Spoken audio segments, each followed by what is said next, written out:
Hello and welcome to the Spreadex Six, brought to you in association with Who Scored. I'm your host George Ellick, and again today I'm joined by Jack Wright as we look ahead to the weekend's Premier League action. The Spreadex Six is of course total goals, total corners, total booking points, total goal minutes, pair goal minutes, multi-markets, and of course match performance as well. Jack's going to take us through his bets ahead of the Premier League weekend, one for each, starting with total goals. Looking at a game between Leeds and Brighton on Sunday, of course the FA Cup final on Saturday, so Premier League action on Sunday. And rather than looking at just match goals here, you're going a bit more specific into team goals, specifically Brighton, 1.2 to sell, 1.4 to buy. Yeah, and I've got to buy Brighton goals at the moment. I think they had a few issues through February and March where at the starting point of the season it looked like they were going to be up there qualifying for Europe, or certainly like flirting with those places. Had a tricky February and March, but have really bounced back and ending the season strong. And I guess, to continue that, then no better team to take advantage of at the moment than Leaguey Leeds. So, Brighton have won 3 of their last 4 away. The one away defeat was to Man City, so no shame in that, of course. Their last away win was a 3-0 win at Molineux against Wolves, which is no mean feat because only 2 sides have scored 3 or more goals. Coincidentally, one of them is Leeds, helped massively by that red card to Raul Jimenez at the beginning of the second half. And the other side was our friends Man City again, who obviously scored 5 this week.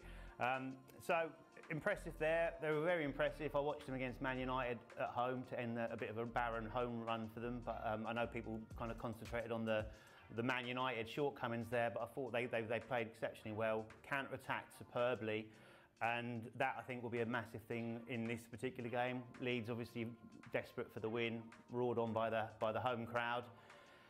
And I can see Brighton taking advantage of that, and therefore the buying the goals at 1.4 looks a nice option. Leeds conceded 7 in the last 2 at home, so let's keep that trend going. Yeah, and you'd think the way Leeds are going, they'll probably end up with a game of 10. If they've got enough players. And Brighton with the joint 4th best away record in the Premier League this season, level with Spurs as well. Yeah, so, impressive. On then to total corners, and again, similar theme here. You're going for team corners rather than total match corners. This is in the game between Brentford, who travel to Everton.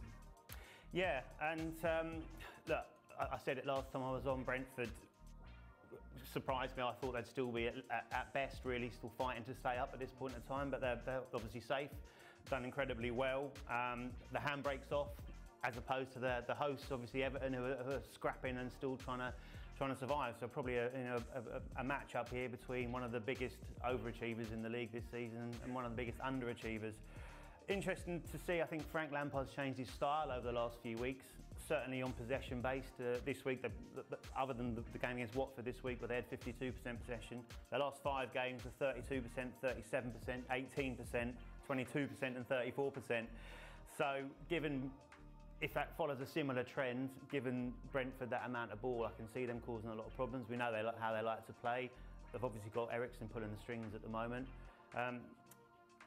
You can see it being a passionate, enthusiastic game, especially with the Everton home crowd, which are kind of dragging their side out of that relegation zone really at the moment. But they have played already this season at Goodison, 4-1 FA Cup win for Everton. But Brentford still won 6 corners that day. 2 of their last 3 away games have been at Man United and Chelsea, so tough places to go. Completely contrasting games. Lost 3-0 to Man United, but still won 8 corners. Won 4-1 at Chelsea and won 7 corners. So be it them chasing or defending a game, they've got the capabilities. And 3 of the last 4 games at Goodison, the visitors have racked up 7 or more corners. So I'm going to be buying at 5.1 here, with Everton's concession rate average 5.4 at home. We're buying Brentford team corners there at 5.1, the second of the Spreadex Six here. Into booking points now, of course, 10 points for a yellow card, 25 points for a red card. Looking at a game between Wolves and Norwich, both teams limping, I guess, to the finish line as the season comes to a close. Norwich destined for the Championship next season. Wolves not really living up to their early season billing. Booking points here, 30 to sell, 34 to buy. In dead rubber, I reckon I'm probably selling. You're right, George. Yeah, I'm selling at 3, so a relatively low line. But as you said, I think you summed it up perfectly with the games. I would say Norwich season's fallen off a cliff, but I'm never sure they were actually on the cliff to fall off, to be honest.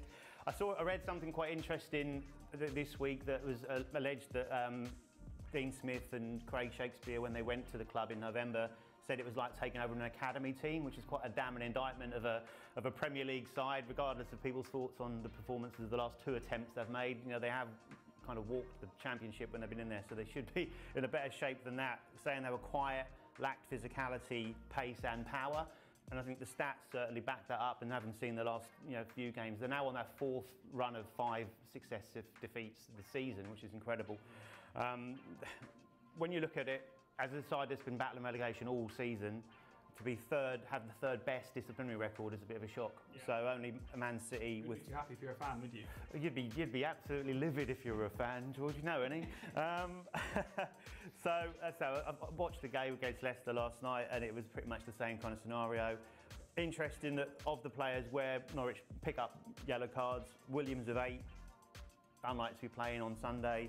Norman out injured with 4, Gibson 3 and a red card on the bench at the moment, and McLean out injured as well. 40% of Norwich's yellow cards, or cards in total, have come from them players not being there.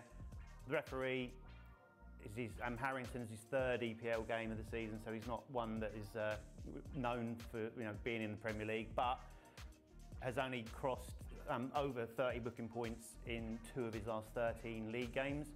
And both his Premier League games this season, he's only shown 2 yellow cards. One of those was a Wolves game where he gave 2 to Brighton and none to Wolves, so I'm selling at 3. Sounds like a wise sell to me. You got me sold. Selling at 30 in Wolves against Norwich. Jack, Norwich fan there for those who haven't tuned in for previous weeks. In the City game now, City go to West Ham. Player goal minutes. Surely it's Kevin De Bruyne. Although I do feel sorry for any of those people who think by De Bruyne's goal minutes. He scored 4 and only made up 107. You think not? Yeah, he was just too quick off the mark, wasn't he? It's not Kevin. It's João Cancelo. Yeah, it's the other guy. Interestingly, only Kevin De Bruyne in the Man City lineup has a higher shots per game average than João Cancelo. In fact, Cancelo's had more shots than De Bruyne this season in the league, with 77 across the campaign. I'd suggest all over the place, yeah. But if you go onto WhoScored.com and look at his heat map, you'll see exactly how advanced he is, inside and outside. So, say 77 shots, 23 of which on target, and he's only scored 1. So the elephant in the room for this bet is the fact that he has only scored 1 in the league this season, but obviously 22 of others were saved by the goalkeeper. So I think with the line that we can buy at 6, I think it's just I wanted to go for something a little bit more of an outsider rather than an obvious pick. So I watched the game last week. He had 5 shots against Newcastle, one of which a left to right cross, 6-yard box, and he put wide. So he's getting in those opportunities. He had 3 again this week against Wolves, and his shots per average games is better than Jesus, Mahrez, Sterling at Man City, and other clubs, Bowen, Vardy, Werner, Havertz, Tielemans, Lukaku. So some high, expected players there for goals. A low risk, high reward bet, this one, buying at 6. Buying at 6, Cancelo's player goal minutes at West Ham. A couple more left, multi-markets now. We've already spoken about goals in Leeds Brighton. Yeah. Looking at the goals times bookings market. Given you bought Brighton goals, I'm assuming you're buying here at 119. I am indeed, yeah, and this is the last Spreadex Six of the season. This is Mike Dean's last season. Oh yeah. If we're not talking about Mike Dean in 5 years' time for how he ended his Premier League reign, then there's something wrong, and he'll be devastated by that. So I'm going to go on board with the fact that he's going to be looking to steal a few headlines. He's also got the great opportunity of refereeing a Leeds game, which, as we know, has resulted in a lot of cards this season. 97 yellow and 3 reds, and counting as it stands at the moment. The Getafe of English football, I'd say. They're miles clear of anyone else as far as that stat is concerned. And they're just kind of falling apart as the song goes. But, last week we saw Luke Ayling, red card, 27 minutes in. Crazy. Dan James has gone, hold my beer, I can beat that. And he's gone and done it this week with 24 minutes on the tackle on Kovacic as well. So, probably not. I was being polite, yeah, watershed and all that sort of thing. But look, Brighton are no angels either. They rank 6th in the table of bad boys.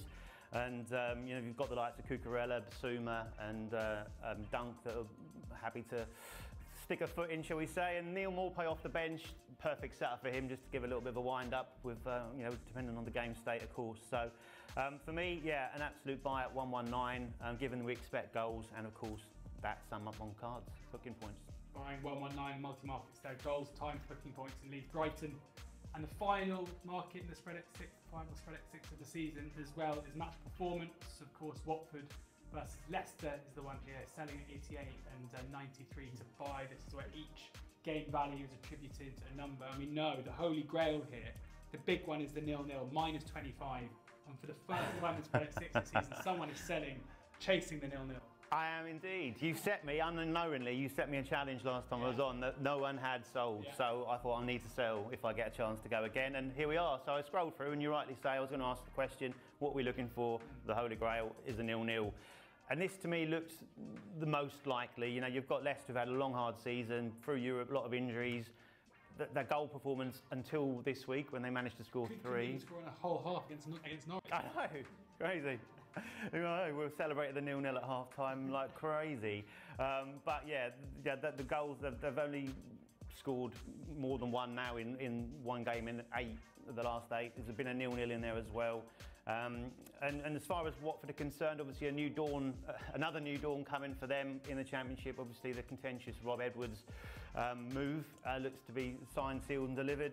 But for now it's Roy still in the dugout, and we know he's a pragmatic coach and he's not going to change that now, I don't think. So, you know, Everton this week, home game, XG of 0.36 Watford produced, which kind of sums up his reign, I think, at Watford. So we're looking for that 0-0. Certainly a low-scoring game there. Corners is probably the main risk because there is the potential for a few there. But Watford again this week only got 1 against Everton, so you know we're hoping that will be a set at the scene there. And Jared Gillette is the Australian referee for this one, and definitely worth checking out the video of him on YouTube. Mic'd up for his last Australian game. I think it showed his communication skills in that one, and the players actually respected and liked him seemingly quite a lot from that. So I think this is a game, another dead rubber that we talked about, which I think is another crucial one where we're selling the performance and that he can manage this communicating rather than with his whistle and his cards. So I'm going for the sell at 88. No goals, no corners, no penalties, no cards or anything. What a way to end. Exactly. Well, I want to thank you if it does come off and it's 0-0. Thank you very much to Jack for sharing his tips. Do check out the Spreadex site for all of those markets and plenty more across the weekend's football and other sports as well. And do check out WhoScored for all your stats needs, and subscribe to the WhoScored YouTube channel as well for plenty more preview content coming up soon. Do remember that losses can exceed your initial deposit when gambling with Spreadex and spread betting. And as is always the case, please do ensure that you're gambling responsibly.